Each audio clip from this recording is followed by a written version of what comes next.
Which is good. Good. Don't want that crap.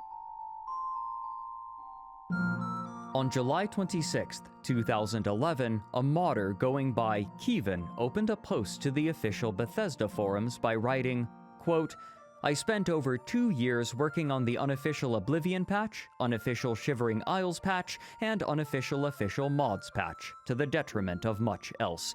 They were a contributing factor to the loss of my spouse, career, house, vehicle, and possibly some sanity, and I can't wait to get back on it. If I might, just I know I'm not going to pause much, but just hearing his voice again, back in my mind, I just all I hear is like, meow, meow, It's all good. She came back, and I'm much happier with just her without the rest of it, including the sanity. End quote.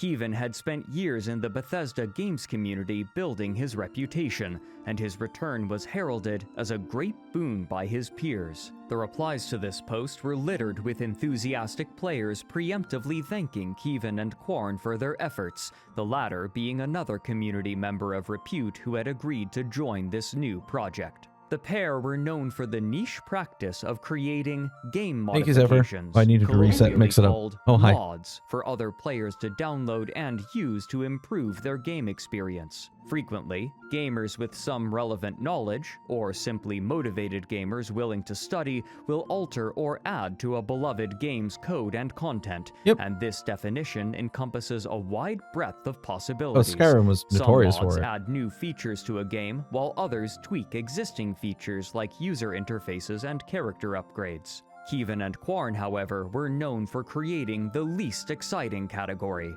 bug fixes. Coding errors in games are not only common, but nearly universal due to the complexity of such a task, and bug-fixing mods for popular games are typically community efforts it should have been solve updated. these problems that, usually for reasons of time Double or check, but it budget, should be. go I should have unsolved by the updated it developers. in between. Bug-fixing mods also tend to be unintrusive, meaning that gamers looking to add new features to a game that they enjoy will often go out of their way to add bug-fixing mods as well, as a matter of course. These mods were particularly welcome for Bethesda's games. Bethesda Game Studios had built a strong reputation for creating immersive and accessible role-playing games, featuring large open worlds with a wide variety of content, but they were marred by a perennial problem. The massiveness of their designs left ample room for coding errors to be overlooked. Yeah, this is While called a sometimes Bethesda game. amusing, Like, these bugs were more all frequently Bethesda. problematic, often breaking the immersion for players and frustrating their attempts at progress. Many of these issues could be traced back to the game engine that they used and the specific modifications they had made to it. While modular, these game engines contained persistent bugs that could be found across multiple of their titles, along with a bevy of new bugs each time, creating a familiar phenomenon known both pejoratively and affectionately as Bethesda jank. Kevin and Quarn had participated in and led bug-fixing mod efforts in the past for prior titles in the Elder Scrolls series, using the name Unofficial patch for each, and their knowledge and experience would prove useful in the creation of the Unofficial Skyrim patch. Kevin promised, upon the release of Skyrim in 7 months, that 2 years of his modding efforts would be dedicated exclusively to working on the Unofficial Skyrim patch. Despite the looming immensity of the project, he was optimistic, closing his post by stating, quote, "Curse my naive optimism, but I really do think that Skyrim will give us much less work to do than Oblivion did. Bethesda Softworks has a far larger team working on it, more eyes catch more mistakes, and has the benefit of experience from Oblivion. So let's hope for the best." That would prove to be incorrect. End quote. His assessment would prove preposterously wrong.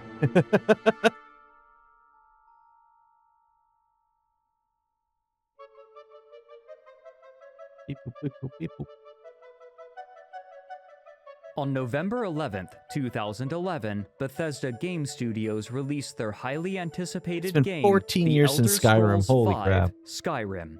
Skyrim was lauded critically and performed extremely well financially, more so than any other of Bethesda's games before it. Oblivion, the previous game in the series, had sold 1.7 million copies in its first month, whereas Skyrim sold twice that number in only its first 2 days. But the breadth of bugs present in the game was immediately apparent, and these bugs were so ubiquitous that some became practically synonymous with the game, such as the ability for players to climb tall mountains by rapidly jumping against a cliff face, or the tendency for the giant variety of enemy to send other actors rocketing into the sky. Please launch. Whee! While many of these bugs were amusing, they would often cause difficulties and frustrate or entirely block progress, and attention once again turned to the unofficial Skyrim patch, which many desperate PC players hoped would help ease the struggle with the game, many foregoing playing at all until it was ready. Those who inquired, however, were met with an unfortunate response. They would have to wait until the team had access to the modding tools from Bethesda, which would take another 3 months. However, while the means to properly fix these bugs was not yet available, the community effort to diagnose and document them was now well underway. Members of the forums gathered to collect bugs that they encountered while playing and submit them to the unofficial patch team, who would speculate as to their cause. By the time the modding tools were made available, a long list was already prepared for the team to address. The announcement post for the unofficial patch attracted even more attention and built excitement, and the team of bug-fixing modders grew. The next 2 months were spent attempting to fix as many bugs as possible, and finally, on April 6, 2012, nearly 5 months after the release of the game, the unofficial Skyrim patch, or USKP as it had come to be known, was released. The list of remedied bugs was dizzyingly large and varied widely in scope, and even in this early implementation, they did that in 2 months. modders were quick to add the USKP to their collection. Its immediate popularity only increased the number of people reporting bugs, further assisting the team in their goal. Its reach was assisted in no small part by the establishment and growing popularity of mod hubs, namely Nexus Mods and the newly released Steam Workshop, which offered centralized platforms for players to find and download mods on browsable and searchable databases, vastly increasing their accessibility. The process of installing a mod now was often as simple as pressing a single button. This, combined with the unintrusive and unambiguously positive impact of the mod, dramatically boosted the unofficial patch's usage, both within niche modding communities and a larger, yet less engaged modding public. I'll be honest, that it would not get me to come back to Skyrim. Like, I didn't know about this patch because I didn't play on PC, I played on PlayStation, and like, I would keep my ear out to see if they ever fixed it. But I think after like 3 or 4 months, and I'd like already gotten deep into like 2 other games, at that point, they probably did come out with a patch for it. I just didn't bother. Like, it was gone. Like, there are very few games that I'll come back to or I'll keep going. So once I lose like strong interest in something, it's hard for me to want to come back to it. Even with that large of a bug fix, because at that point it's okay, it's working, and I won't run into the occasional wonkiness. But shortly after the release of the Skyrim unofficial patch, Kevin, its organizer and distributor, disappeared. Other members of the team referenced a vague personal issue when questioned, but remained mum on any specifics, leaving other forum users to speculate. None of the team had access to the necessary files to continue the project without Kevin, and soon, as Skyrim received regular updates from the developers, the unofficial Skyrim patch no longer worked with the new updated code, meaning that this patch meant to fix bugs was now breaking the game. Some began to propose making a branch of the patch themselves to make it compatible. Finally, after several months of silence, one of the team members, Arthmore, made an announcement to the unofficial patch thread on the Bethesda forums that Kevin would be taking a leave of absence indefinitely, likely never to return, and that he now had control of the project, as well as the other unofficial patches that Kevin had produced for previous games. With Arthmore as the new steward of the project and manager of the team, updates could begin again. As months passed, more and more bugs were discovered, addressed, and eventually fixed by this network of modders, and over I don't know, time, that looks many fine. other mods dedicated It to grew fixing into the specific tree. That's fine. bugs could also be fixed by the USKP. And so, instead of downloading many different bug-fixing patches, most people opted simply to download the single USKP. To encourage players to forego other projects and rely solely on the unofficial patch, the team posted a list of bug-fixing mods made obsolete by their patch. The That's active kind of team aggressive. behind the USKP also meant that it was always kept up to date with the latest why would they? version 'Cause of they're the not getting game, paid meaning for less this, right? concern over depreciation. So Soon, why would the they do unofficial that? Skyrim patch had become nearly ubiquitous among modders, and when someone new to the practice would ask which mods to download, the USKP would often be first among them. Its growing popularity had another effect. Because so many people were using it, many other mod authors began creating their mods with the assumption that their users would have the USKP as well, and so many modders added it as a dependency, meaning that their new mod would not function unless the USKP was installed as well. In this way, players who otherwise would not have downloaded the unofficial Skyrim patch or had no interest in it did so anyway, so that another mod that they wanted would function. This feels but so while aggressive. Arthmore was getting Like, affairs in order I so don't that the get team why. could continue work, another of his mods was beginning to receive scrutiny. On February 7th, 2012, Arthmore had released his Open Cities Skyrim mod, which removed the loading zones used to enter cities and instead made the cities a part of the contiguous overworld map. While a minority of players complained of frame rate and crashing issues, the majority seemed pleased with its effects. However, after an update to the mod in June, people who downloaded and used it noticed a peculiar addition. In the largest cities, demolished Oblivion Gates had been added, a structure that featured heavily in the previous game in the Elder Scrolls series. According to a write-up in the Something Awful forums from user Strong Female, quote, "These gates stand out because they're large and are placed in the middle of each city. They also look like shit and have terrible textures. They don't even make sense from a lore perspective." End quote. At first, players were confused by their appearance. Yeah, why are they there? Advertising the Open Cities mod on the forums made no mention of the gates, and given that many people downloaded and installed other mods as well, it wasn't clear which among them could have been causing this. This came from When the Arthmore's patch? Open Cities mod was identified as the culprit, players began to express their frustration. In response to this quiet, unwanted addition, a member of the Something Awful forums going by Upmarket Mango decided to download the mod, remove the gates, and then re-upload it to the Steam workshop.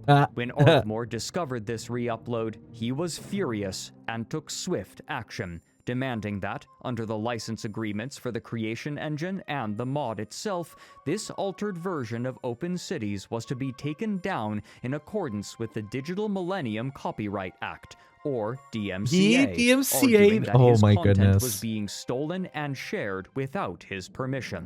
When Bethesda staff obliged and removed this modified re-upload, another modder named Andreas took it upon himself to try again, except by a different, more clever method.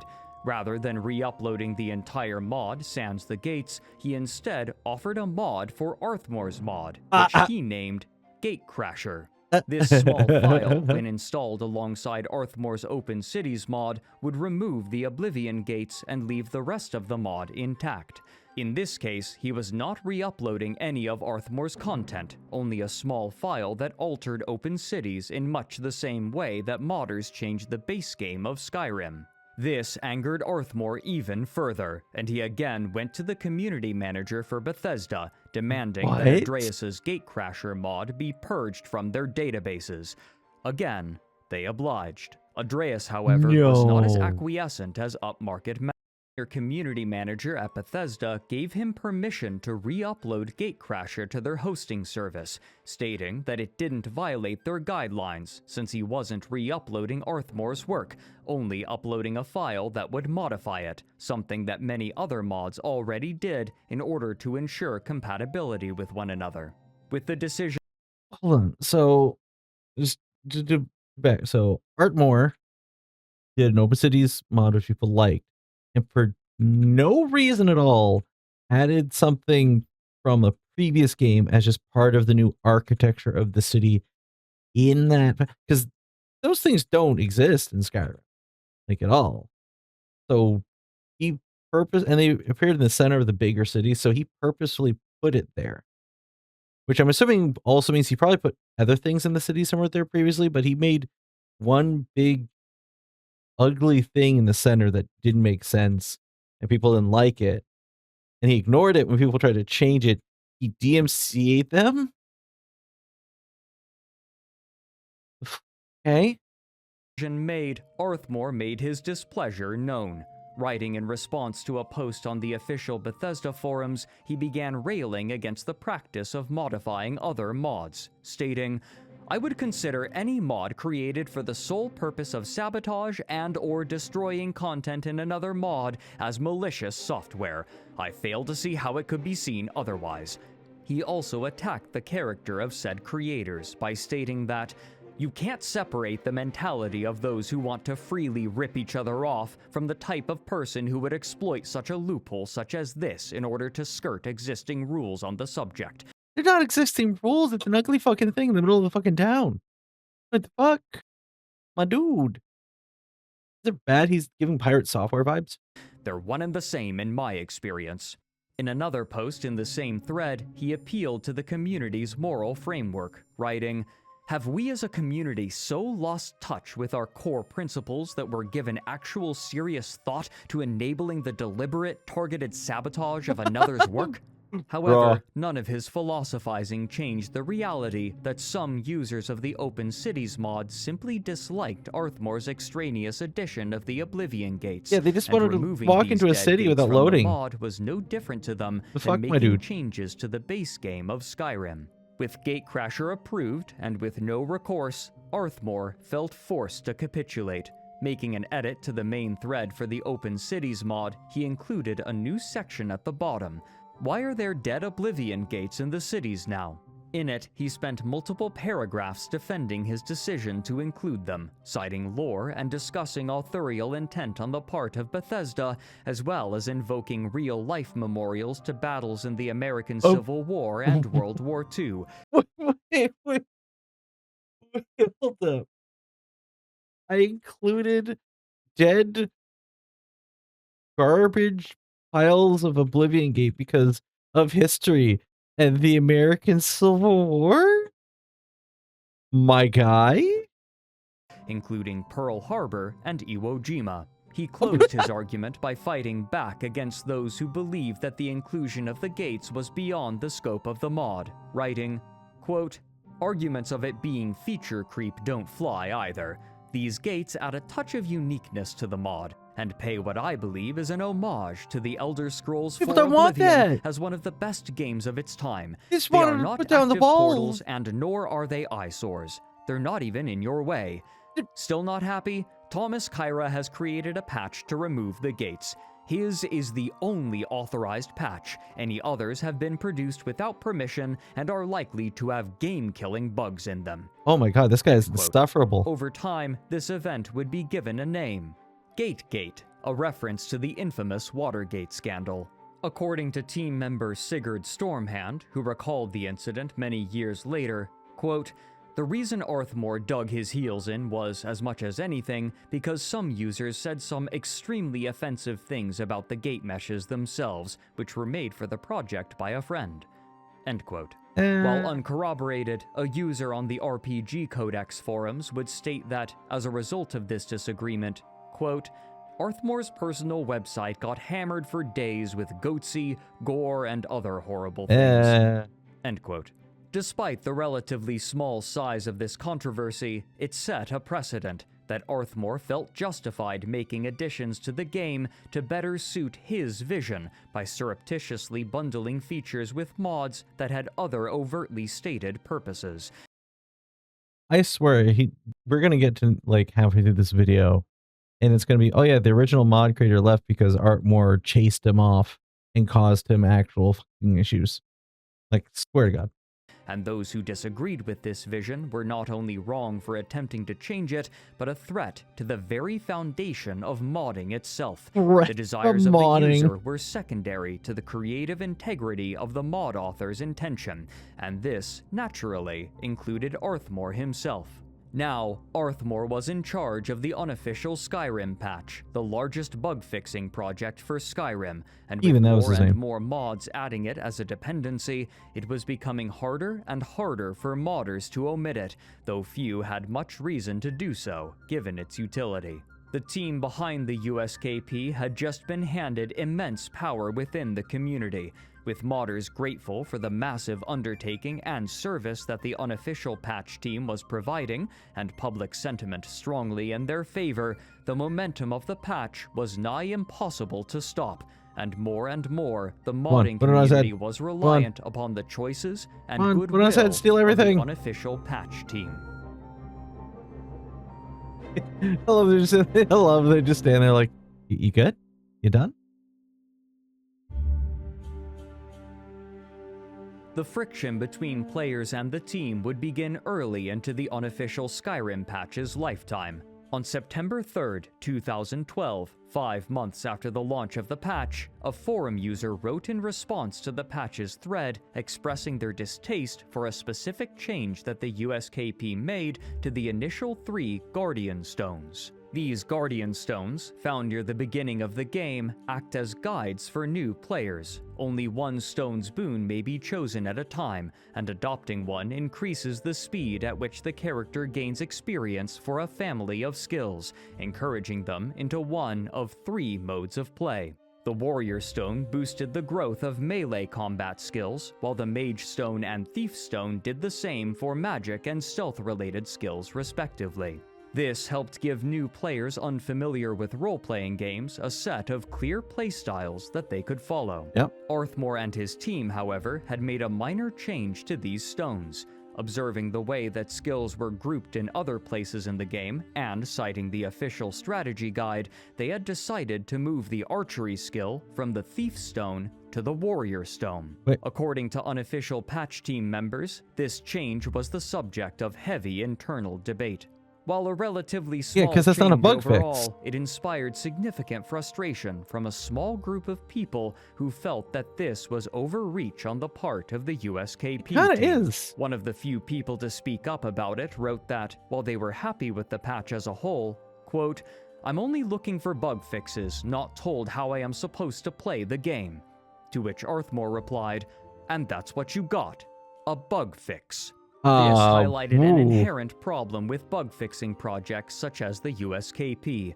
There is no public consensus on what precisely a bug is or how to identify one, and what one person might consider an undesirable bug could be an enjoyable feature for another player. Some bugs now we are have a easy bucket. to identify, such as those that hard crash a game or completely lock progress, but others are not so clearly defined. In order to resolve this tension, Arthmore wrote a frequently asked questions section for the AFK Mods website, which became the primary hub for discussion of the unofficial patch, and he opened this post with a definition. Quote, "A bug is defined for our purposes as a defect in the game that can be factually proven to be broken. This can be anything from a quest that won't advance a stage when it should, to a typo in a book, and pretty much everything in between. Some judgment is used for issues that are more cosmetic than functional, such as the lack of heat blurs on smelters and forges. The game will obviously function just fine without those, but they constitute unrealistic visual presentation." End quote. But this definition still left many ambiguities, and for many bugs, one vitally important aspect is the intention of the developers. A fix for a hard crash is almost universally positive, as most developers don't wish for their programs to do so, but what denotes a bug is not always so clear, and this problem was exemplified by the Guardian Stones. While the Thief Stone purported to provide bonuses to the stealth category of skill, it is the only place in the game where archery is included in that category, with 3 other quests that defined archery as a combat skill, and so, one natural conclusion is that its categorization as a stealth skill was an error, an argument that was used to dismiss the frustrated critics. Yeah, However, that this makes addition sense to could me. also have been an attempt by the developers to complement a stealth archer style of play, popular in games such as Skyrim, where the player attempts to quietly pick off individual enemies from a group without being spotted, using ranged attacks to stay hidden.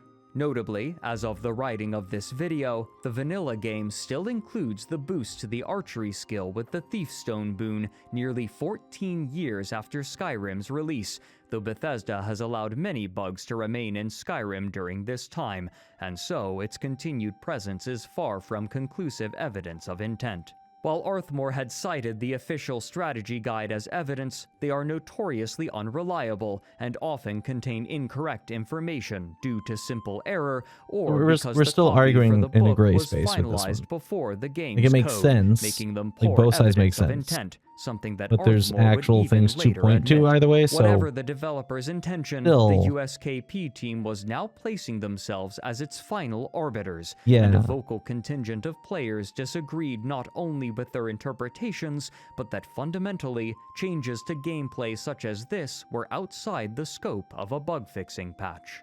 But by the end of the year, the USKP team would be making more aggressive changes to the game. The first was at a particular location called Red Belly Mine, which was ostensibly an iron mine overrun by large spiders which the player could clear for the local villagers. However, despite the villagers referring to it as an iron mine, the mine was filled with ebony ore instead, a much more valuable material. Like the Guardian Stone changes, there was significant disagreement around how to proceed. Daydreamer, a frequent contributor and vocal poster on the forums, and another contributor named Sia Levy argued vehemently that the Red Belly Mine should be changed. The former argued that, quote, "The developers screwed up. Even printed literature says this is an iron mine. The local Radiant quest requires an iron ore. Making the mist red should be a no-brainer." End quote. Arthmore, the new leader of the project, agreed that the mine was most likely intended to be an iron mine and was later changed in error during development, but disagreed with making any changes with the unofficial patch, stating, quote, "There's no good alternative either way, because one option means splicing audio. The other option means altering the entire mine to provide iron, get rid of the bodies that aren't supposed to be there, and concoct some sort of red mist effect. Plus editing part of the village exterior to replace the loose ore there, too. Both options are highly intrusive, though I have to think the audio splicing would actually be less of an issue in the long run." Eventually, he concluded, "Going to close this one out, as fixing it would unnecessarily deprive the game of a source of ebony, and the rest of this stuff could just as easily have changed after the spiders got there." End quote. But Sia Levy was adamant, quote, "I strongly disagree with closing this. Every piece of information says this should be an iron mine. Convenience for access to ebony is not a good reason to dismiss it. That's essentially an exploit." That's an Under the pressure from Sia Levy and Daydreamer, Arthmore acquiesced, and so they made a series of changes based on the in-game dialogue. Wait. He's like, no, that makes sense that it's this way. It'd be a lot to change something. There could be a simple fix for it. We don't have to do the entire thing. And he caved to 2 people?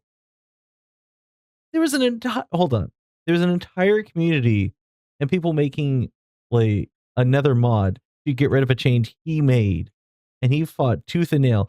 2 people tell him, but it really should be iron. Okay, you guys, I guess I'll put in all the work. What are his standards? What even? And context clues from the game. Pointing to the discussions between the villagers, the fact that the miners buy iron ore, the dialogue about a red mist in the mine, which can be a product of improperly mined iron, and the nearby mine with the same number of ore nodes, which could have been a point of confusion for poorly coordinated developers, the team set about replacing all of the ebony ore veins with iron ore instead, and to replace this lost ebony, the iron ore in a separate mine was replaced with ebony. This, however, wasn't enough for the team. So they While fucked the up 2 in-game mines because of dialogue it. discussed a red mist in the Red Belly mine, any such mist was lacking in the mine itself, instead featuring only the normal white mist that could be found in other locations. And so, in order to be satisfied that the mine had been fixed, the USKP team adjusted the coloration of the mist texture using modding tools to make it more red, though this took numerous iterations in order for them to be satisfied. But soon, the team would extend their remedies from adjusting in-game assets to creating new assets wholesale. Near the beginning of the main questline of Skyrim, the player fights their first dragon, named Myrmulnir, with the help of the guards from a nearby city. If played in English, subtitles will appear for Myrmulnir, but no actual voice lines can be heard, unlike other dragons that was appear in the badass. story. After investigating, the team discovered that, while the game's code called for a voice line to play when these subtitles appeared, no audio file actually existed in the game. Oh, so there was Notably, supposed to be audio localized here. I guess that makes versions of sense. Skyrim included voice acting for these lines in their respective languages, and only the English version lacked these audio files. Oh, only the English.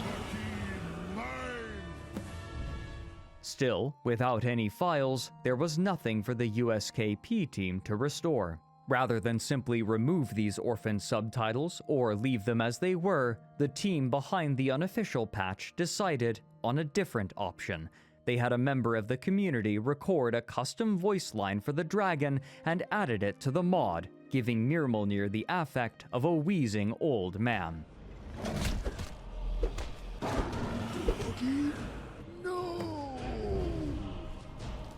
As additions to the unofficial patch began to accumulate, and as more new players began to enter the modding scene encouraged by the unprecedented success of Skyrim, a rift began to grow between those who played the game without mods and those who played with the USKP. Given the impracticality of reading the ever-bloating changelog, very few modders were aware of the breadth of changes made by the unofficial patch.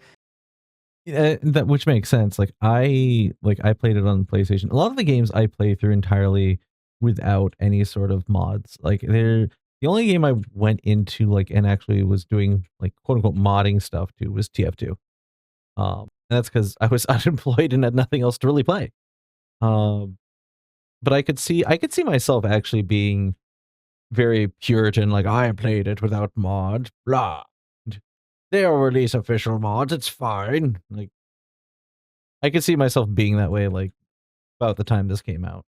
And given its description as a purely bug-fixing project, most assumed that, apart from the other mods they were using, they were having the same experience as the vanilla players. Because so few people had the knowledge base to tell the difference, there was little opportunity for the unofficial patch's reputation to be harmed, if not because of their relatively small impact on the game, then due to ignorance. This broad perspective on what constituted a bug was illustrated in part by a post made by Arthmore to the AFK Mods forums in July of 2014, in which the team listed the numerous other mods that helped, as they described it, fix the game experience. In this list, they included a mod called Sky UI, which sought to offer a menu system more accommodating to players who used a mouse and keyboard. Arthmore wrote, perhaps half in jest, that it was, quote, a PC-centric reworking of the major components of the game interface.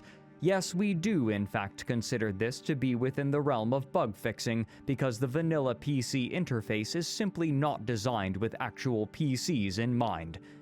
End quote. The next few years progressed uneventfully for the unofficial patch team as they gradually fixed bugs and made small changes to the game, members coming and going as availability and interest waxed and waned. I'm still waiting for the other shoe to drop. The public perception of the mod continued to change. While the team publicly asserted that they made decisions as a group, the mod was uploaded to the most popular databases under Arthmore's name, and near the end of 2013, the Bethesda forum threads for the USKP stopped crediting any other contributors, meaning that the only person whose name was outwardly attached to the mod was the person who was posting the threads. Arthmore. Finding any further attributions required further research into the AFK forums or the README files of the mod, something that scarce few were bothered to do. Gradually, the name Arthmore became synonymous with the unofficial Skyrim patch, and the USKP became known as Arthmore's mod. What's more, Arthmore's frustration with the general modding community was beginning to show more and more. Arthmore had a habit of engaging in frequent discussion in forums, arguing over semantics and correcting those who accused his mods of causing issues while dismissing them for their lack of aptitude.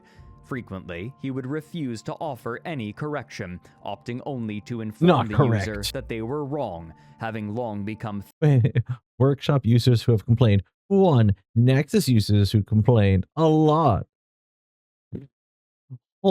Fed up with supplying explanations to one person only for another person to ask the same questions or demonstrate the same misconceptions later. This was a sentiment shared by many other mod authors. It is common for mod users to encounter problems with a new mod and, rather than using available resources, immediately beseech the creator for a solution, resulting in the same questions repeatedly asked and blame improperly assigned by frustrated modders. This results in mod authors growing jaded toward their own user base, some more than others. But Arthmore's combativeness only increased as the years passed, and by the end of 2013, his frustration with the user base was shaping decisions about the unofficial patch. For example, when they noticed that the haggling skill wasn't providing quite as large of a discount as they expected, the USKP team adjusted the numbers and sent the patch live. However, soon afterward, an astute, mathematically inclined user went to the USKP forums to reveal that, while unintuitive, the vanilla mathematics were indeed correct, since the skill described the effect as making the prices better as opposed to cheaper, meaning that, rather than reducing the price by the percentage given, it allowed the player to purchase more of a good for the same price. The bug fix had accidentally introduced a new bug, rather than fixing one, though relatively minor. Arthmore, however, refused to revert the change on the basis that, quote, "I can predict with absolute certainty that it will simply be reported again if we undo this. The whole convoluted logic of it defies common understanding because nobody I know thinks 15% better results in a $100 item costing $87. They expect that to result in a $100 item costing $85. My guy, he gave you math. He gave you math. You code. You do coding. You do bug thingies. You do math. He gave you the math. Show the math. End quote. Despite pushback from other forum users, Arthmore would offer no further reply, apparently choosing to keep the changes in the patch. As the years passed, the USKP team would grow more comfortable with the idea of adding their own new content to remedy issues. In late 2014, one astute member of the team noticed that an in-game book outlining the holds in Skyrim was missing a hold, and so he wrote new text to complete the book, text that was included in the next iteration of the unofficial patch. Gradually, the scope of the USKP was growing beyond that which most assumed it to be. But Arthmore's frustration would grow in concert with the importance of his modding efforts to the community. When Kevin left in 2013, Arthmore had accepted control of the unofficial Morrowind and Oblivion patches as well as the Skyrim patch, but in November of 2015, Bethesda released Fallout 4, and Arthmore would begin overseeing another unofficial patch project for this game as well, releasing in April of 2016, further increasing his influence. As their boldness increased, the importance of authorial intent was beginning to shift. For example, in the base game, a unique weapon called the Ebony Blade is unable to be improved, but the Unofficial patch team decided in 2015 to make it possible to upgrade it, citing a loading screen tooltip that noted, "Any weapon or piece of armor can be improved at a smithy." What? In response to someone's thread on the AFK what? mods forums complaining about the change, Arthmore wrote, quote, "Nonsensical or not, our decisions are generally not based on tales from a potential work of fiction in universe. There is overriding external info given to the person at the keyboard that things were supposed to work a certain way, and no exceptions were provided for in that information." Oh my goodness. Who thinks he writes Skyrim? Are not based on tales from work in universe. You mean the plot of the game? The decisions you make to fix the bugs so people are better immersed are not better immersed by the immersion of the story of the game? Yeah, the bug here is that it says every sword, and this one can't be improved. It can't possibly be that there's always, exceptions to rules. If you can produce more than just that book that corroborates the intent, we'll consider it. End quote. However, despite their adamance, 2 years later, this change was reverted. Responding to another person making a post to the same forums complaining about the reversion, Arthmore dismissed them by saying, quote, "Get a mod that handles this then, because the decision was reviewed and decided for reversion after reading up on the lore." The problem with arguing the load screen is that the book in the room with the blade is quite clear, which means the game is speaking to the issue directly instead of a generic load screen that could be interpreted numerous ways. We do not consider load screens to be primary sources of lore, especially when they're of the type that explain game mechanics such as this. We are not going to change it again. The lore sources are correct, and a lot more people consider those to be important to maintain.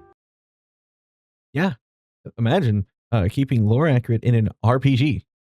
Crazy thought. I know it's crazy. Crazy thought. Our decision has been made and we're sticking to it. The lore is clear, what we've done is consistent with it, and that's pretty much that.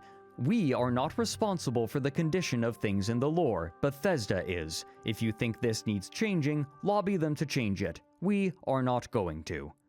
End quote. After you did. This ambiguity of purpose, whether the mod was in service to authorial intent or lore, would only continue to plague further changes. The team was also keen to add new assets, such as higher resolution textures to replace others, despite falling well outside the purview of bug fixing. It's still supposed to be These are only bugs. a handful of the changes with which some people took umbrage, and they would continue to accumulate as time.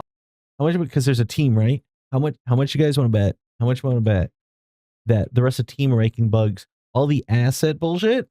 That's all Artmore. That's all him. How much you want to bet? Time passed. Over the next few years, the unofficial Skyrim patch would continue to become a staple of Skyrim modding, and while a remastered version of Skyrim was in production, named Skyrim Special Edition, the unofficial patch team would be given early access, along with a small cadre of other modders and content creators, so that they could make an updated patch available upon this new version's release, which would occur in late October of 2016. Shortly after release, Arthmore would be interviewed as a mod creator by the game studio, though little substantive information would be discussed, mostly acting as a way for Bethesda to advertise the mods from Arthmore that would be available for Skyrim Special Edition. More importantly, it acted as an endorsement of the work of Arthmore and, by extension, the unofficial patch. With this new updated version, the patch would take on the new name of Unofficial Skyrim Special Edition Patch, or USSEP. But just as the unofficial patch was reaching levels of recognition scarcely rivaled by any mod before it, Arthmore would finally begin damaging his reputation so thoroughly that the modding community would begin to turn on him, and by extension, the unofficial patch project. How'd he fuck it up? Like, we've already seen, like, whispers of how he's fucking up. A year after the release of Skyrim Special Edition, another version of the game for virtual reality headsets was made available, simply called Skyrim VR. Though there was no official modding support, modders were quick to make a minor change to the unofficial patch to make it compatible, and to their great relief, it largely worked, meaning that other mods which were dependent upon it could be made compatible as well. Oh, okay. Over the next year, the small but dedicated Skyrim VR modding community grew. But in April of 2018, the unofficial patch team pushed update 4.1.3 to their distribution hubs, and when Skyrim VR players downloaded and installed the update, they discovered that this version was breaking some functionality with the game. In most other instances, this would only be a minor problem, as modders could simply download an older, compatible version of the patch, but when modders who had installed the update went searching for an old version to solve the issue, they were faced with a roadblock. The unofficial patch team had a policy to always remove the old version of the patch when a new one was made available. This practice was uncommon among mod authors, especially those whose mods are used as a dependency, because new versions can break other mods reliant upon it. Yeah, no, and well, first off, they had a bunch of mods that were reliant on them, which they started with. But no, that is pretty normal in speedrunning too. Like you go back to previous versions of a game for like certain like I don't think many use mods necessarily, but like the idea of like having playing specific versions of the game, go to 1.1 where you can do this skip like that. Like that makes sense. So having that available would be nice. There are very few games that actually do it, like official games, but I do know of a few that do. As such, the decision to bar modders from accessing older versions was generally seen as a harmful, if not antisocial, practice, especially given the collaborative nature of modding, but the team continued this practice anyways, ostensibly to prevent complaints from people using an older version of the patch, though the team members have also stated that this was the wish of Kevin when Arthmore inherited the project. I don't like they just threw Kevin out there. I haven't heard about him halfway through the video. Something about the whole Kevin thing still is like ringing alarm bells in my brain. The unofficial patch team was aware of the problems that this would cause the VR modding community, but Arthmore was unsympathetic in a public statement, writing, quote, Bethesda has made it clear that the VR versions of the game do not support the use of mods. As a result, this mod will not be supported for anyone attempting to use it on a VR version of the game. Take note that even if Bethesda later changes their mind on this, VR equipment is too expensive to justify the purchase just for the sake of making sure the mod works with it. Please do not ask about this subject in the comments, as all such comments from this point forward will be deleted. End quote.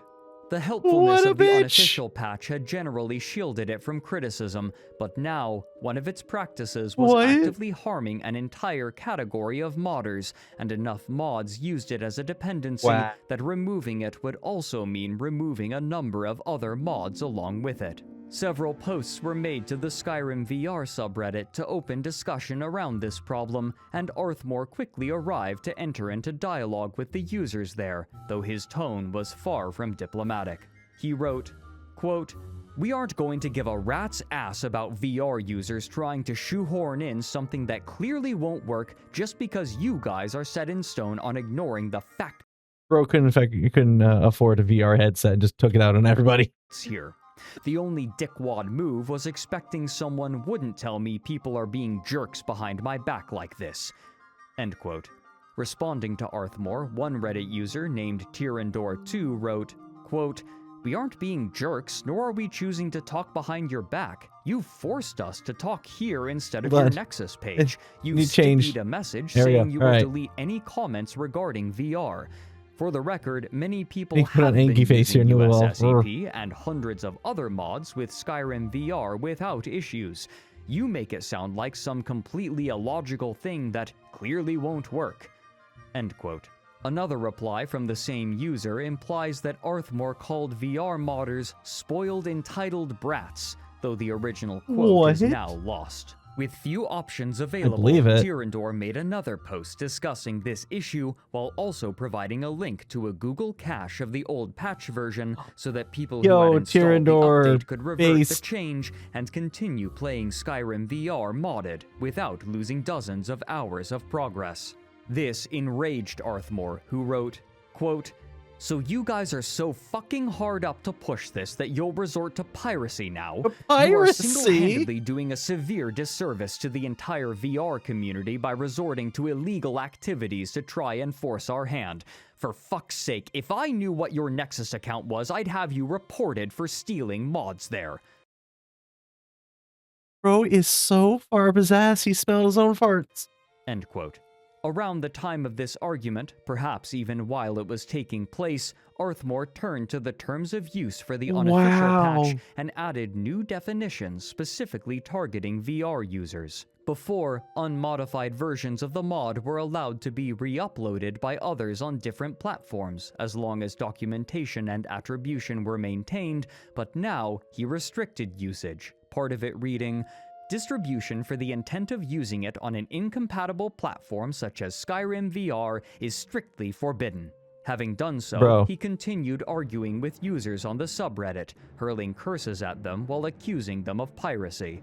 At some point, the page to download the patch was taken offline as well, barring anyone, VR user or otherwise, from downloading it. However, suddenly, in the middle of this argument, Arthmore made a turn and apologized and restored the patch's availability after only a short time offline. Though the precise wording is lost, other members of the forum seemed taken aback by his apology and commended him for it. Soon, the unofficial patch team would endorse a new mod that made the patch compatible with VR, and those asking on the subreddit would be guided to this mod, as well as an archived version of the unofficial patch. Is there something in the patch? Discussion about VR was still banned and heavily moderated on the USSEP Nexus page, with any post about it purged. News of this conflict disseminated gradually throughout the general Bethesda modding community, and by the time the next controversy occurred, many were ready to turn on Arthmore should the unofficial patch team misstep again,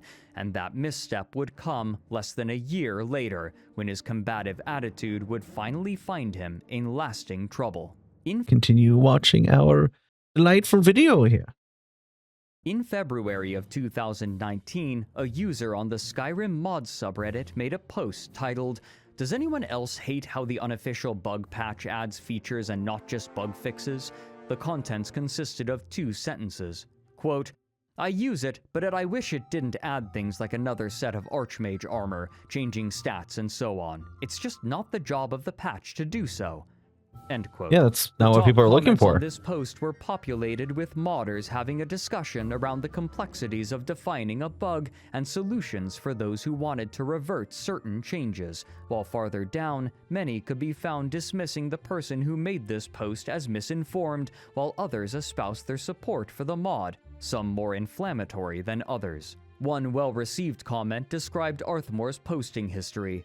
Quote, "I sometimes wish the unofficial patch would take a more conservative approach about what it considers a bug, but it's impossible to have a rational discussion about these things with Arthmore without it turning into a flame war. As you can see from his posts in this thread, he takes any criticism of the unofficial patch very personally and immediately goes on the offensive, accusing you of lying, lacking skills, having some sort of agenda, etc. Life is too short to have to deal with that, so I just edit out anything I don't like myself." End quote. Well, good for you. Another user replied, quote, "I'm on the fence about this, because while he does go overboard sometimes, okay, a lot, he and the other contributors have put literal years into the thing, so being annoyed by misinformation is understandable. On the other hand, there's the trend toward behavior that's easily described as volcanic." End quote. As the first reply in the chain suggested, Arthmore had indeed already arrived to the post, replying to comments to defend changes made in the unofficial patch, though as had come to be expected, he had little interest in containing his anger against these commenters, frequently calling them liars among other pejoratives. Among the commenters was a user going by Opus Glass, a mod author responsible for publishing the Diverse Dragons collection, which adds a variety of unique dragons to Skyrim. After stating that they themselves used the unofficial patch due to the wide array of bugs that it fixed, they revealed that they had to adjust a table changed by the patch, a change with which they disagreed. They explained that, quote, "I understand the reason why they added it, but it's not a very well thought out reason, and when I've tried to discuss it with Arthmore, he goes all scorched earth, I am holier than thou." Sounds accurate. End quote. Arthmore, however, took umbrage with Opus Glass's recounting of events. Deigning to reply, he wrote, quote, "And just when was this supposed to have happened? 'Cause I think you're just making it up based on what you thought you had done at some point. Not one person has ever brought this up to us in any way once the fix was put in place. Make a proper argument in the proper place, this sub is not the proper place, and we'll consider it. Until that happens, though, we're going to assume you're just wrong about this and leave it at that." Oh my god, I cannot wait till this guy gets absolutely, like, destroyed. Jeez. He goes all scorched earth, I'm holier than thou, because I think you're making it up. Like, bruh, don't agree when they're making negative comments about you. Don't agree with those. End quote. When Opus Glass insisted that the conversation had indeed occurred, and Arthmore insisted that it hadn't, the former found a link to the conversation in question to prove it. Arthmore, however, remained indignant. Oh, he got receipts. He seemed unwilling to acknowledge that indeed someone had discussed this issue with him, and instead began to focus on the fact that... Are you guys noticing the fact that as, like, he scrolls down the post, you notice, like, Opus Glass, 21 points Reddit, Artmore's -11. That isn't it, like, to the point where it'd be hidden? You have to ask to unhide them at that point, I think. Yeah. One had discussed this issue with him, and instead began to focus on the fact that Opus Glass had used a different account for the conversation, accusing them of using a sock puppet account. This back and forth continued for some time, with many of Arthmore's replies purged by the moderators before they could be archived, but whatever he said, it was aggressive enough to invite rebuke, and before the conversation could conclude, Arthmore was banned from the Skyrim mods subreddit. Ooh, wait, hold on. Look, you don't have to redefine words to suit your purpose and walk all over everyone. You just don't. In the past, your positive contributions to the subreddit have outweighed the negative ones, but that balance has shifted too much. Beep boop. Wow. One of the largest forums on which to discuss Skyrim modding. This had apparently been a long time coming, with years of arguments preceding this. 2 months later, a moderator for the subreddit wrote numerous paragraphs about the decision. Part of it read, quote, "Common accusations include that someone hates copyright and mod authors and is a zealot when that person criticizes how some authors license their work. He rebrands their disagreement or puzzlement with copyright law as a burning hatred in order to make them appear histrionic. He's especially fond of the word zealot and often accuses people of having some vague agenda when they express disagreement with him. In Arthmore's eyes, sincere disagreement is impossible because his viewpoint is objectively correct by virtue of it being his viewpoint. Pirate is another favorite accusation of his, and one that he sometimes slings at the drop of a hat. That's the most consistent theme. Compare him with a certain pirate at this point. By sound arguments, a lot of similarities. But instead to intimidate and disconcert. I have never once seen him show tact or empathy in any situation on this subreddit. Actually, I can't even say that, because at least Artmore's, apologized for something once. That's still 1-0 to the other pirate. That required either. The only time he has ever actually shown contrition was during his meltdown over USSEP being adapted for VR users, and I don't think even that was genuine. I suspect that Arthmore went to modify the USSEP permissions to forbid all use in connection with VR, only to see this notice that the Nexus staff put in the relevant form. Oh? If you change these settings, then the date and time of the change will be logged. You cannot allow other mod authors to modify or use your resources and then change your mind and expect them to remove your content from their work. So, interpret his apologetic behavior however you will. Wow. Okay. Basically, he was told, yo, if you change it to show that you're just blocking because you got a disagreement, you don't like what they're doing, we're going to show the date and time that you made those changes. And people are going to point and be like, yo, you directed it at VR at these people. You didn't do it because you felt this is right. You did it because you didn't like these people. Oh. But what are Arthmore's thoughts on all this? Well, apparently a harsh tone is the only thing that people here understand. He doesn't think he was banned from here for his tone, though. According to his comments in threads on general mod author discussion, Arthmore was banned from here for having the bravery to stand up for mod author rights. We didn't like what he had to say, he claims. Over the years, Arthmore had been constructive more often than he tended to explode at people. More recently, his constructive behavior began to taper off until it was very far overshadowed by his meltdowns. Arthmore has made it clear, both through his lack of improvement here and his words elsewhere, that he is constitutionally incapable of genuine contrition, of self-reflection, and of personal growth. He will never be allowed to return here. End quote.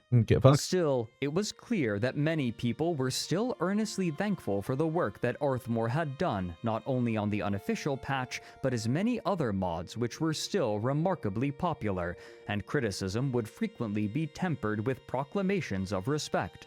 But it wouldn't take long for the last of this goodwill to be burnt and for collective action to be taken against him, fueled by frustrations with his aggressive really nature, tired of looking at this fucking face. relitigations of the changes made by the unofficial patch, and misinformation about what exactly Arthmore had done. Would it be too much to ask, like, hey, can you make like a 3D model of what this face is based off of? Just have a On dance, August 3rd, like for one of these little cutaways. the program Wabbajack was released. Named for the famous staff from the Elder Scrolls series, Wabbajack is a program that allows modders to create a list of desired mods, which the program will then automatically download and install, a minutes-long process compared to manual installation, which would usually take hours and was prone to user error. Really? The benefit to mod users was obvious. Not only did Wabbajack remove much of the tedium associated with modding and allow people to install far more mods far faster, but it also simplified the process. Yeah, I never got this more into accessible modding. to those with less familiarity. But while Wabbajack had obvious utility, its release was still controversial.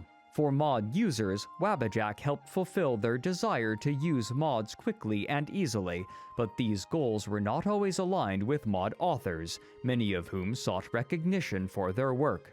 Before Wabbajack and other inevitable tools like I guess I get those that. who wished to use a mod would have to visit a download page that presented the mod author's name and the opportunity to interact with the community and provide feedback. On Nexus mods, this included not only the option to endorse the mod, but to support the mod author financially. When using Wabbajack, these features were never presented to the user unless they went searching, something that most users That has a would bit of not bite the hand choose that to feeds do, you sort of idea. and so they were far less likely to interact with the modding community. Mod packs had already drawn ire from mod authors, but Wabbajack exacerbated this problem even further, potentially disrupting the mod ecosystem by removing the friction that necessitated some level of recognition and interaction. To most, however, this was far from a consideration. Wabbajack solved a problem that had acted as one of modding's greatest barriers to entry, and even seasoned modders understood the utility and were excited to begin using it. Put a way to give accreditation in there when you install a mod? Public, however, something odd occurred with the unofficial patch project. On September 24th, 2019, the file for the unofficial Skyrim Legendary Edition patch, or USleep, was altered to be an exe file that would install all files for the user. The Legendary Edition of Skyrim was released many years prior and included the base game along with all downloadable content, but it was superseded by the Special Edition, and the unofficial patch team had released the final update for the Legendary Edition a year and a half prior, choosing to focus solely on the more refined Special Edition. Though outdated, many people still played on the Legendary Edition for various reasons, and so, when this change was made, players took notice immediately. Many had their theories as to why. Upon release, Wabbajack wasn't compatible with exe files, and so many suspected that this was an attempt from the Unofficial patch team to prevent Wabbajack from being able to download and install the mod. While there was still some trepidation from mod authors, most mod users were in favor of programs such as Wabbajack, and so this perceived resistance to it was received profoundly negatively. As if in response, the developer of Wabbajack, Halgari, updated the program within the day to be compatible with exe files as well, making any attempt to impede Wabbajack users moot.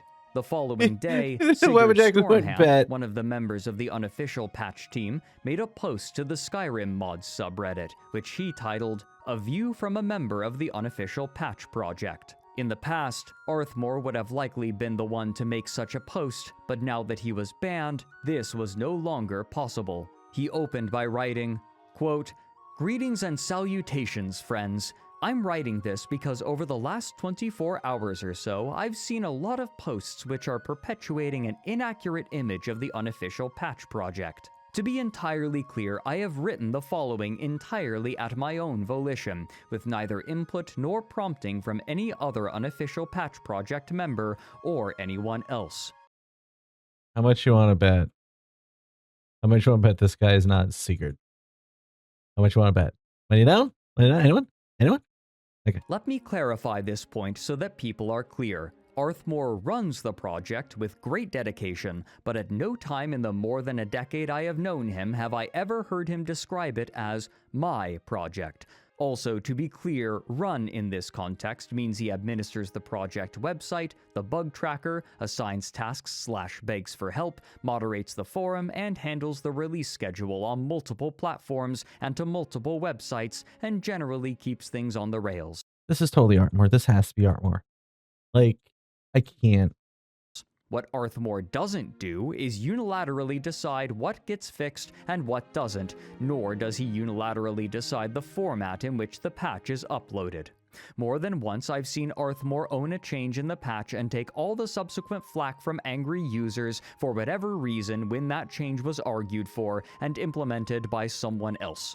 That he carries out this last function with great assiduity is beyond doubt, so perhaps it could be done with less acidity. End quote. After briefly addressing the security concerns that programs like Wabbajack introduce and the potential effects on the modding scene, he gave the reasoning behind the abrupt and unannounced change to an exe file for the old Legendary Edition Unofficial patch. Quote, "It was decided to see if people really want exe installers or if they want Wabbajack despite it being an installer. This is why the Nexus Mirror of Usleep was converted into an installer. In direct reaction to Wabbajack. People definitely don't want exe installs, even oh, really? if they are performing manual installs. However, despite this, people do seem to want a Wabbajack exe installer. I find... Wait, hold on. Fuck off. Wait. What we discovered, people don't want them, but they want Wabbajack. Bro, they patched it within 24 hours. With what research do you have, my guy? And that contradictory. Either exe files to install mods automatically are good or they are bad as far as I'm concerned. Rather more troubling was the fact that a Wabbajack developer immediately took it upon themselves to break open the exe and integrate that ability into Wabbajack, which contradicts previous commitments to abide by the wishes of mod authors and not include their mods if permission is withheld. There was nothing. Oh my word. Oh my goodness. Oh, I can see why he got banned from, like, oh my god, he is infuriated because this is Artmore. This has to be Artmore. Like, come on. Rather than break them, integrate the ability into Wabbajack. Wabbajack's purpose is to download and immediately install mods. That's its purpose. That's what you do. You give us the bug fixes and we input them. What? I can't with this guy. I can't. Oh my goodness. End quote. But few people believed Sigurd's explanation. The top-voted comment, which had nearly 3 times the upvotes as the original post, explained the issue succinctly. Quote, Okay. the exe installer for USleep did nothing functionally desired by users. It was just pointlessly in an exe installer when setup was already able to be handled by a variety of methods. Wabbajack automates the install of many mods, a functionality desired by users. End quote. 360 Other users points. were quick to reject the comparison that Sigurd made. In the replies to the top comment, another user wrote, quote, they're saying they innocently, after Arthmore suggested it first, decided to switch USleep to a registry editing exe just to see if anyone would like that. Just, you know, in just much in the case. same way that one might innocently kick someone else in the shin to see if they were a surprise masochist. End quote. These I like that. skeptical I like that. commenters would be proven correct 6 years later when Sigurd replied to another user in the Oblivion mods Oh, subreddit, I forgot to actually adjust where he those clarified numbers. that the true reason that they had taken this course of action was far less innocent than he implied in his post. Hold on, I'm gonna pause it real quick because I realized. Thank you for using the objection. I realize I've not, however, adjusted the points appropriately. I need to make sure to edit this out later. Hold it! Hey, please, please no. All right. Showing the right window. It is okay. And over here, dashboard. And I need to edit things. Do do do do do do do do do do do do. Rewards. No point. Because they're not going to be. I am. Thank you. They're not going to be a lot. I just wanted to give them an actual like point total. Like.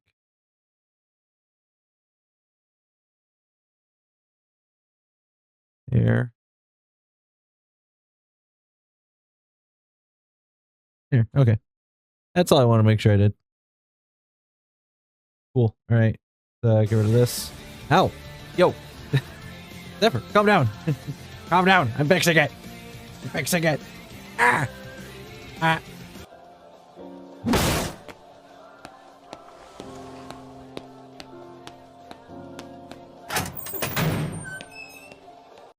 Okay, you get that in your system? You get that in your system? Okay, we're going back to the video, okay? Right, Zephyr? All right. Quote, what other bonkers stuff are you talking about? The time we turned the Skyrim version of the patch into an exe file for a day? That was a protest against Wabbajack distributing unsigned executables, and it actually convinced Halgari to change the way Wabbajack worked. End quote. Indeed, in the replies, the lead developer for Wabbajack, Halgari, appeared and offered to enter into a dialogue with the Unofficial patch team, which occurred just a few days later. While this would only be partially effective, it seemed to sate the team for the time being. However, for many, the Unofficial patch team had just spent the last of the goodwill that they had with the community. Arthmore's incendiary rhetoric was still fresh in the minds of many modders, and their actions to resist Wabbajack and other mod installers was seen as selfish and regressive. It would only take a few more actions for the community to completely turn on them. Oh.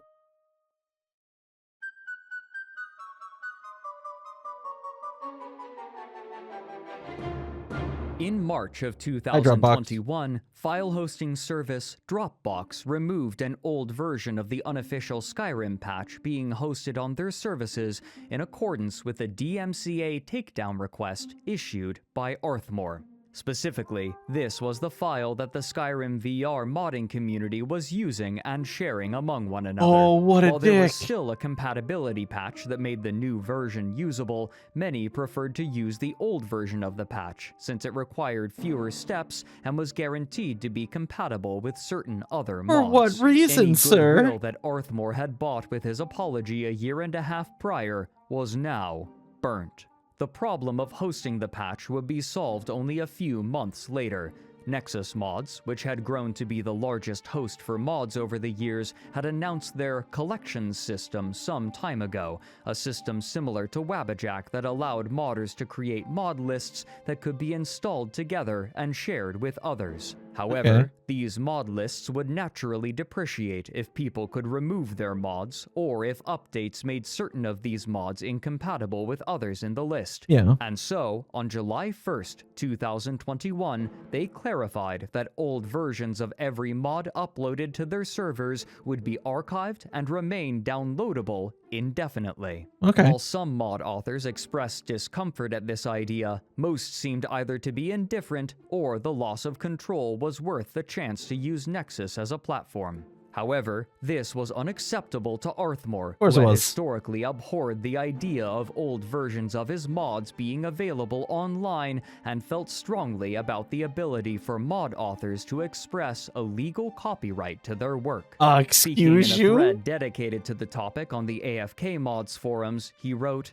quote, "I've been silent on this subject because I didn't want to generate any controversy over the issue you're pretty good about beyond what's generating already out there, but as this is going to become apparent soon enough anyway, I figure the time is now to say something.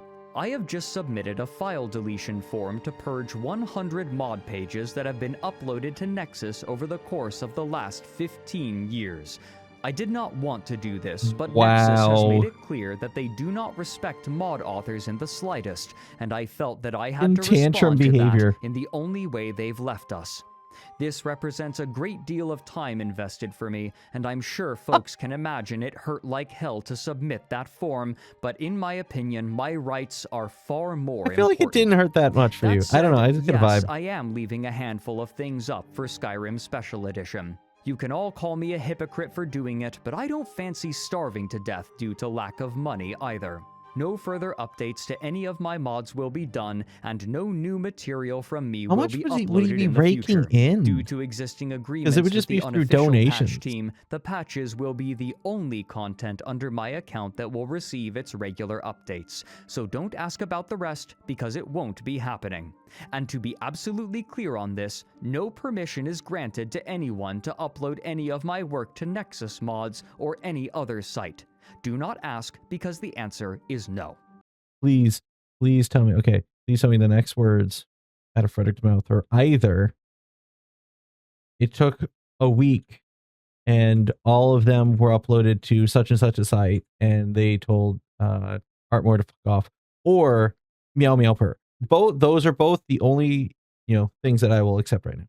Come on. End quote. Let's go. This thread was filled with people who shared Arthmore's after the reactions, lamenting Nexus's decision, and some offering unprofessional but enthusiastic legal advice. This was perhaps to be expected, given that it was his website. For most of the modding public, however, the most important fact was that the unofficial patch would remain on Nexus, despite his anger. In fact, these changes meant that, while Arthmore would remove many of his mods, the archive of old versions of the unofficial patch would now be available to those who desired it through Nexus, meaning that the Skyrim VR modding community no longer had to quietly pass the old versions among one another. But just as the unofficial patch was becoming more accessible to VR users, console users would see themselves stymied instead. While modding on console versions of Skyrim was less common, there was still a community around it, though their capabilities were extremely limited. For the Xbox version of the game specifically, console mod users were limited to 5 GB of space and 150 unique mods, but some were still dedicated enough to make it work. Discussions around whether or not to use the unofficial patch specifically were floated due to its remarkably large size, at the time at 366 megabytes, peculiarly large for a patch meant only to fix bugs. User Snipey360 wrote that this file size could be attributed to, quote, roughly 15 megabytes of bug fixes addressed by a modification of the ESP file, yet another 350 megabytes of included textures, meshes, sound files, and scripts. Those aren't bugs. End quote. Those aren't bugs. However, since many mods relied upon the unofficial patch, there was often little choice over whether or not to include it if someone wanted popular mods. In the interest of reducing size requirements while still providing some measure of bug fixing, user Snipey360 created a single patch incorporating a large number of fixes from various mods, which, while not as comprehensive as the unofficial patch, still provided numerous quality of life improvements, and released it in November of 2021, naming it Reconciliation.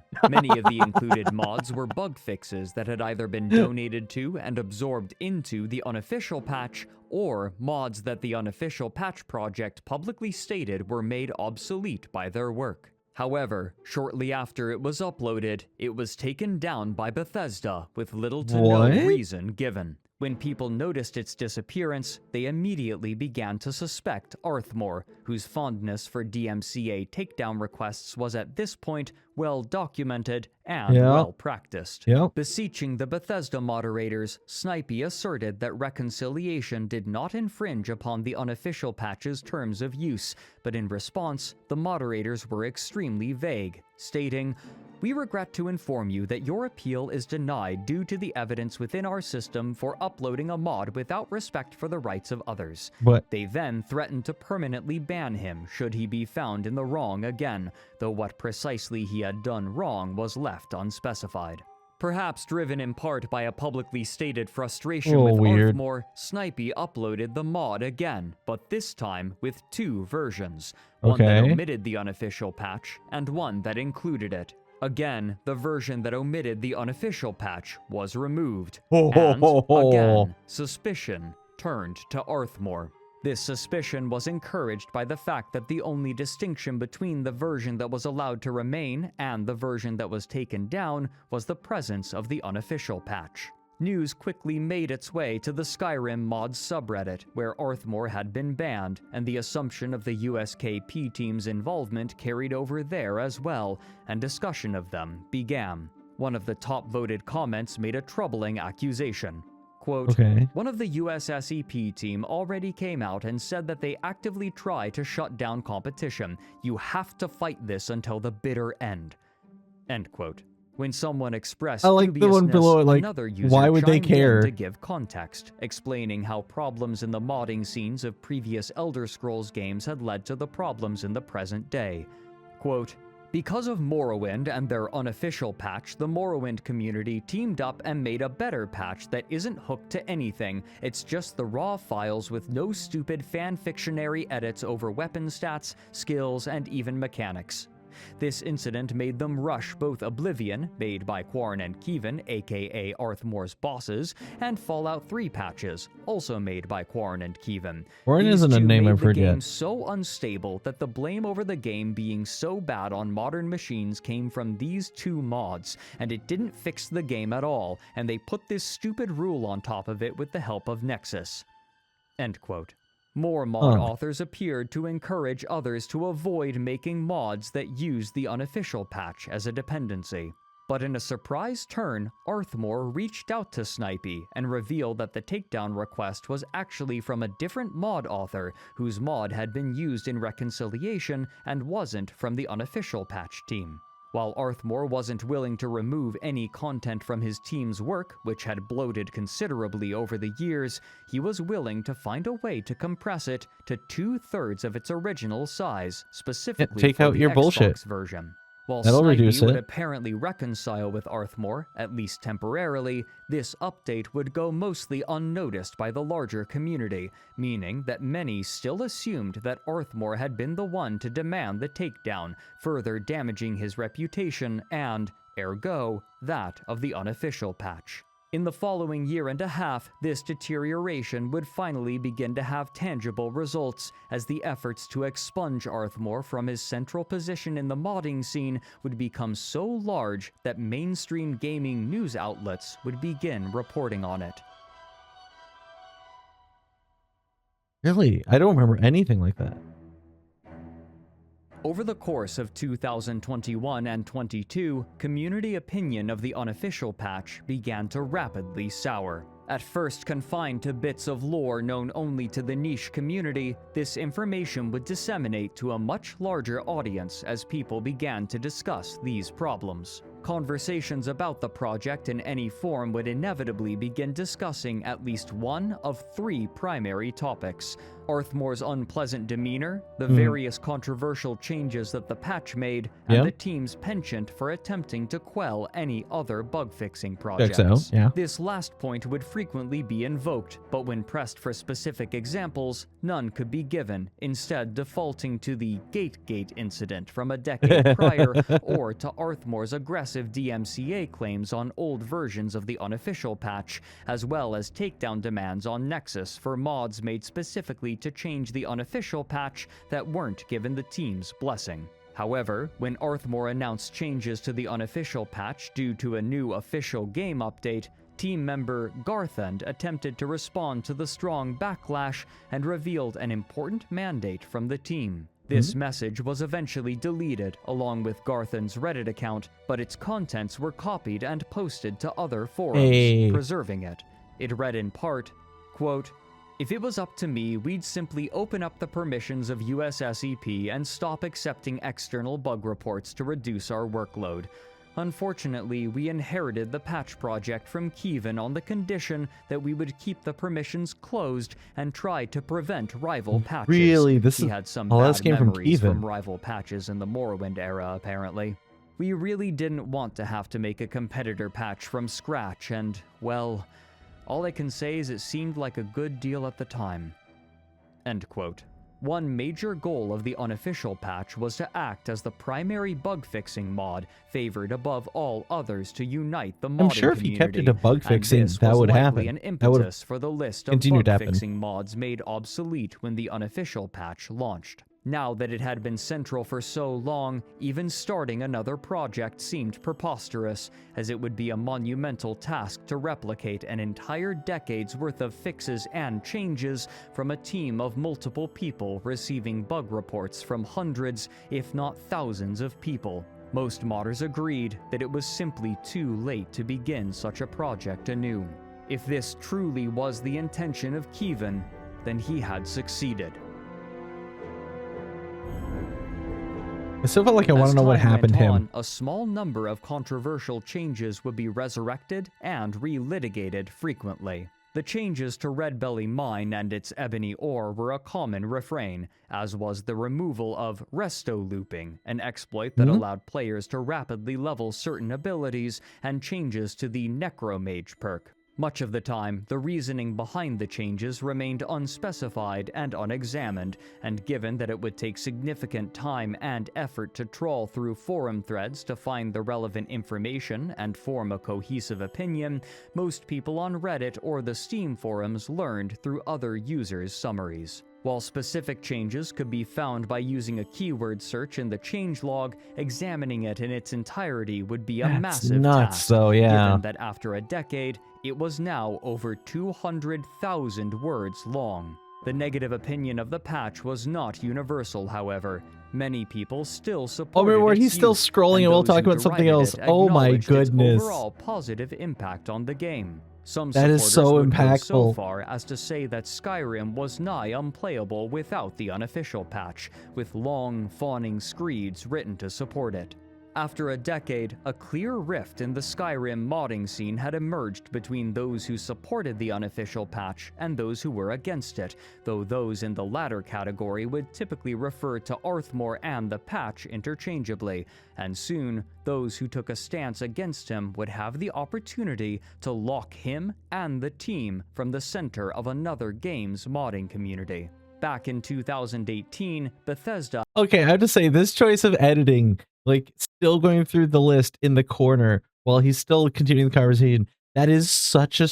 It's a simple choice of editing, but it proves the previous point so well. And it's so good, especially with, like, with a video like Fredrik with the Down the Rabbit Holes that rarely have, like, much in the way of like videos. It's very much screenshots and talking about the issue, a lot of still images.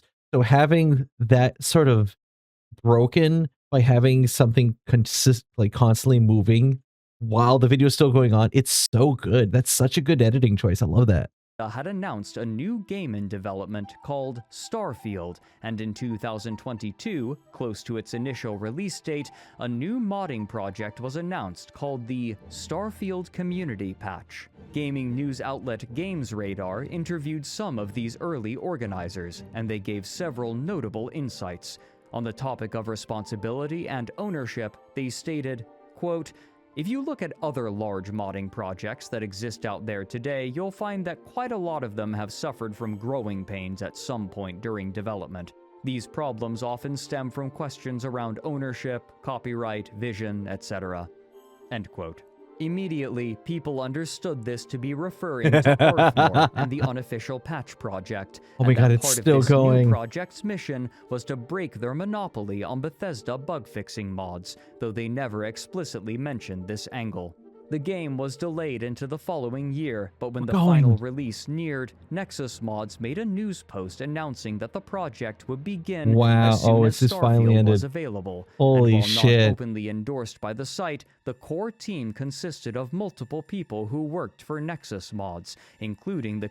Oh, Hungary from Wabajack. Okay, there's another one I recognize. Simon Magus, were they brought up? I don't think so. I think I remember seeing the name on one of the Reddit posts, though. Community manager, who promised to, quote, "bring any resources in from Nexus Mods and support the patch as part of my day-to-day duties." Another notable figure was Halgari, creator of the Wabajack program and head of the Nexus Mods desktop development team. Most notable for those paying attention to the Unofficial patch, however, was a section about 2/3 of the way through the article with the header, "Is this from the same team that made the Unofficial patches for Skyrim and Fallout 4? Its contents read, quote, "That's a bit of a complicated question, but the shortest answer is no. When setting up this project, the Unofficial patch team were consulted and invited to contribute, but there have been no confirmed plans for them to be involved. The Unofficial patch team deserve the utmost respect for the work they've put into the Elder Scrolls and Fallout patches over the years, and they would absolutely be welcome to be a part of the Starfield Community Patch Project." End quote. On the AFK Mods website, however, the Unofficial patch team and the small group that had gathered around them were far less complimentary to their new competing patch. Arthmore was quick to declare that they were entirely unaffiliated with the community patch and derided them for their methods, writing of them... Wait, they derided them? They invited you, didn't they? What? Quote, "It's a very corpo style they've chosen to deal with things, with loads of complicated development tools being employed for the usual trendy reasons. We may not be the fanciest operation out there, but this is a community project. It doesn't need GitHub integrations and over-engineered tools to make it work. You mean new tools for new consoles? The bottom line with Nexus is that when they hatched plans to offer mod packs, they went full corpo and turned on the very people who made them what they are today." End quote. With both teams confident in their ability to attract the attention of mod users, it would take time to discover if the dominance of the Unofficial patch project could be shaken. But even as the team continued work, they would oscillate even further with some of their changes. The Red Belly Mine, which had practically become a rallying cry for those frustrated with what they saw as overzealous changes, began to receive further adjustments. Originally, its ebony ore had been changed to iron, and the iron in another nearby mine changed to ebony, but now the Unofficial patch team decided to resurrect an unused mine left in the code, which they named Bitterblade Hollow. The patch notes don't name this cave, but they do note that the cave houses the ebony nodes and a small pack of wolves, nothing more. However, this was either an error or a joke, as various mod users noticed that a book called the Bitterwitch Journal could be found in this new cave, which included a poem either written by one of the Unofficial patch team or pulled from other lore. He's still pushing his own friggin' headcanons. People who had been playing the game for over a decade at this point, with one Reddit user questioning themselves. Quote, "I've played this game 20 times in the last 12 years, and that was actually new. I kinda wondered if I might be having a stroke." Confusion like this had become commonplace on sites like Reddit, where players would mention something about the game only for another person to arrive and express that they had never seen such a thing before, unaware that one of the two was playing with the unofficial patch and was unaware of just how many additions the mod made. This new inclusion accidentally broke another popular mod that also used this mine, and people began to complain. As such, the team decided to remove Bitterblade Hollow and move the ebony ore to a nearby animal den. However, stating that the presence of ore in an animal den felt unrealistic, they again announced their intention to move make it more the confusing. ebony ore back into the mine where they had originally moved it a decade prior. With such a divided community and so much attention They on moved it to a Arthmore, new cave because significant dude wanted to contingent do was more willing lore to building. Throw out Arthmore by whatever means available. Stop making his and a face sudden bigger. announcement would allow for the I know most you're doing public it on litigation purpose. of the unofficial patch Stop project to date, something that would offer the truest test of the team's hold on the I Elder don't wanna Scrolls look at modding this anymore. community and threaten the obscurity that had screened scrutiny.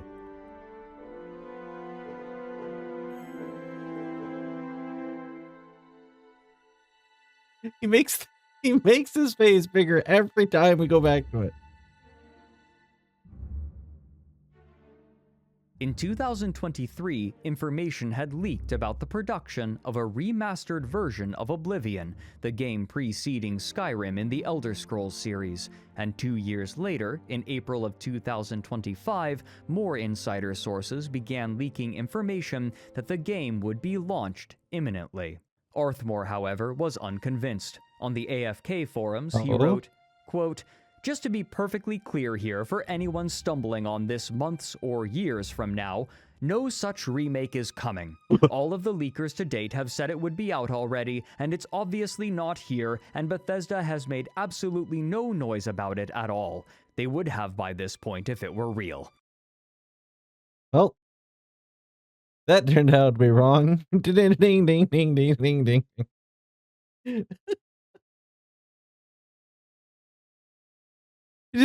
It just comes out, and dude's just, I need to take down my post. Goodness.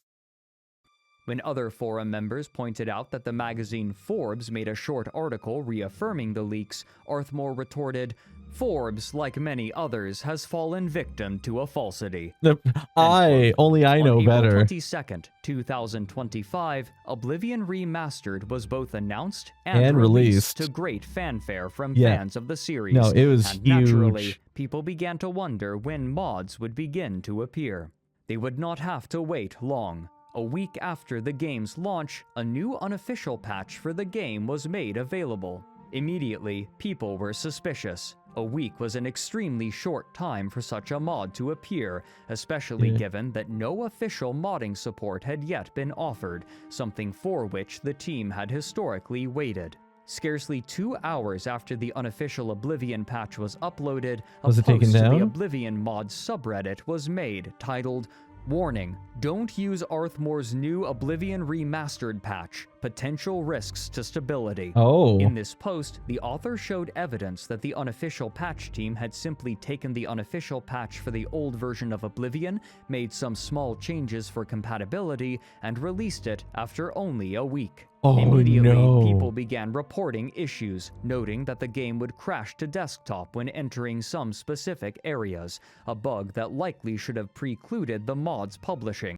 Even I know that's bad. That it was an entirely new game built from the ground up. They changed a bunch of things. They added things. Like it's not the same game from like 20 years ago. Like, bruh. Especially given the team's insistence on making their patches stable. A smaller, much less consequential bug was that, with the patch installed, the tails of the Argonian lizard people in the game would stay static when they turned around, making it appear as though they all had massive phalluses. This was enough to attract the attention of PC Gamer magazine, a mainstream gaming publication, who briefly discussed the controversy and some of the history behind Arthmore's conflict with the modding community. Arthmore took the time to reach out to the author of this article to provide extra insight into Gategate and also address the Red Belly mine changes, though the update to the article included no new information about the Oblivion Remastered patch. Despite his initial hesitance, the changes to the Red Belly mine had become one of his most ardently defended aspects of the patch, perhaps due simply to the frequency of its discussion. As the months passed, it became clear that, while this new unofficial patch didn't have nearly the same dominance that its Skyrim counterpart had, it still was able to attract significant attention thanks to its name alone, placing it in the top 20 most popular mods, though well below some others. Still, it doesn't appear to have the same sort of hold on the Oblivion Remastered modding scene as it did on Skyrim. In the meantime, well, it's because Skyrim, like all the other like Bethesda games, they were broken mess. Not to say that there aren't issues with Oblivion, but like they, as opposed to building something that huge from the ground up, right, where there's going to be issues, you can't avoid issues making something from scratch that big and that like interactive. But you're taking Oblivion, which we've had for eons, you know, and we're updating it and we're fixing the issues that by this point, it's been 20 years, we know are there.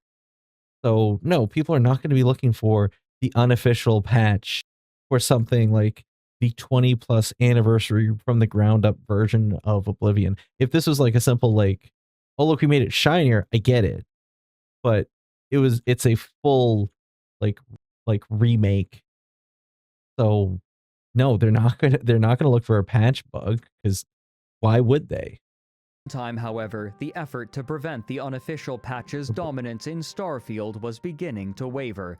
While the community patch had significantly outperformed the unofficial patch, octupling the number of unique downloads, it suddenly stopped receiving updates in September of 2024. It wouldn't be until May of the following year that the Starfield community would receive a reason from one of the team members.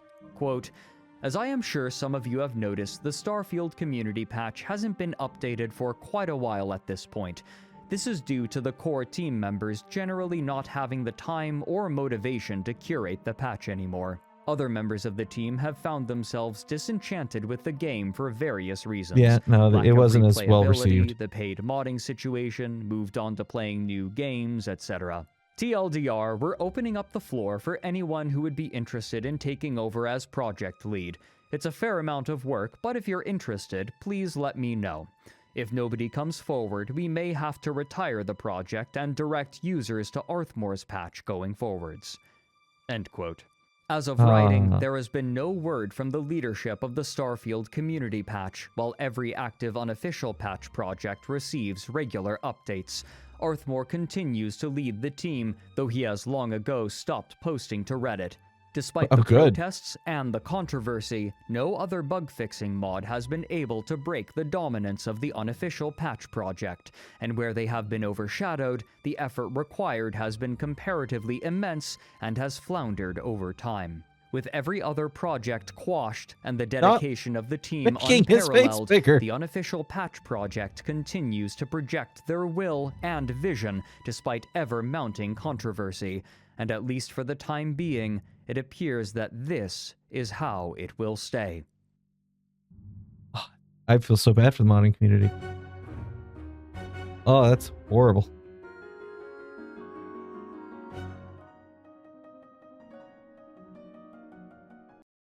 My goodness. Okay. Oh, there is some stuff in here. Okay.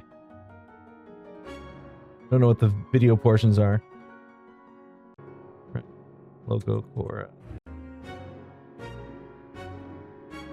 Are these just wonky moments in Skyrim? Or just wait, I never actually learned whose gameplay this was. Is this Fredrik playing the game to get footage for it?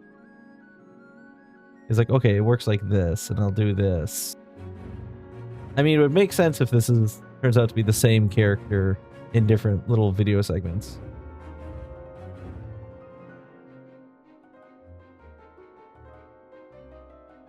Because he does credit if he takes footage from someone else, so I have to assume then this is him or like a friend of his. Climb that mountain. Get up that mountain. Jump up that wall. Use your claws. You're a cat. Hold on. I just need to know if he gets up that mountain. Oh, look at him go. Oh, look at him go. Oh, bunny hops. Bunny hops. Fuck. Does he jump scare you with the dude's face again? Fuck you.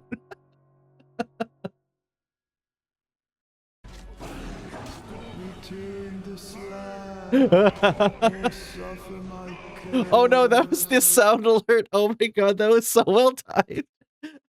I was like, oh, in Germany, he returns the slab. That was like the perfect chaos button to hit. Oh goodness, that's wild. That's one thing I do love about Down the Rabbit Hole videos is they're long. He does a good amount of research. He's very thorough, but it's always like it's never something. It's very rarely. I'll put it this way. Very rarely something that I know about, but it's usually like really engaging. There are a few videos here and there that I wasn't really into, but like um the the cat cafe over now that I've moved and I know the area that was originally, slated to be at, like, that one hits a little harder. The furry video was great. The Final Fantasy house, when that dropped, and I watched that for the first time, I'd never heard of that, and it, like, blew my mind. So, anytime, like, unofficial Skyrim patch doesn't immediately make me, like, want to, like, look at, like, okay, Skyrim patching community, modding community, cool. But at this point, I trust, like, Fredrik to find really interesting topics in, like, a small community and then expand on them, right?